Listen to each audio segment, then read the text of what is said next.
Le sommet du B20 s'est tenu le 3 septembre à Hangzhou, chef-lieu de la province du Zhejiang. Le président chinois Xi Jinping a donné un discours d'ouverture en sa qualité de président du pays hôte. Comment la communauté des affaires a-t-elle réagi à son allocution? Écoutons deux hauts responsables du MEDEF, Mouvement des entreprises de France. Hier, nous avons entendu le président chinois qui a livré un message qui était dédié au business et qui montrait qu'à la fois son souci de plaider pour une économie ouverte, pour le développement des activités et la stabilité des économies et des échanges. Et c'est un message important puisque une fois que les objectifs sont fixés, il faut aussi prendre des décisions qui vont avec.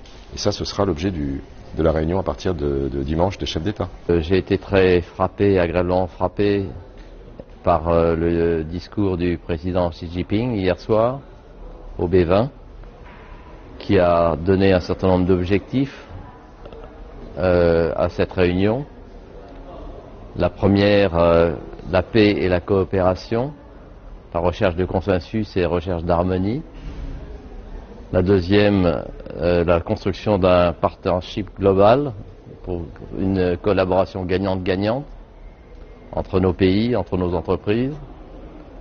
Un traitement d'égaux à égaux entre les différents partenaires. Le troisième objectif qu'il a donné, c'est celui d'une gouvernance économique globale, incluant également les pays émergents dans cette gouvernance économique. Et en dernier lieu, le fait que le G20 et le B20 devaient passer d'un système de gestion de crise à un système de réflexion à long terme. Et je dois dire que l'ensemble de ces objectifs, nous y adhérons pleinement. Et nous pensons que la collaboration entre les pays du G20 et entre les business du B20 est essentielle pour construire une croissance économique future qui soit durable, qui soit soutenable au sens écologique du terme également, et qui soit profitable à chacun d'entre nous.